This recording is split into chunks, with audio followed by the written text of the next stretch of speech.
May problema bang buhay mo? Huwag kang mag-alala. May advice ako. Pakinggan mo.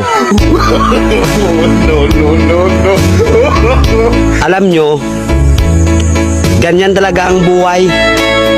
Parang life. Basta yung importante ay mahalaga. At kung saan ka masaya, dun ka happy. Basta wag kang maniwala sa swerte. Kasi malas yun. Minsan ay sometimes.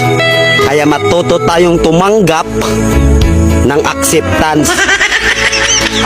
Halimbawa, for example, ang baby ay sanggol.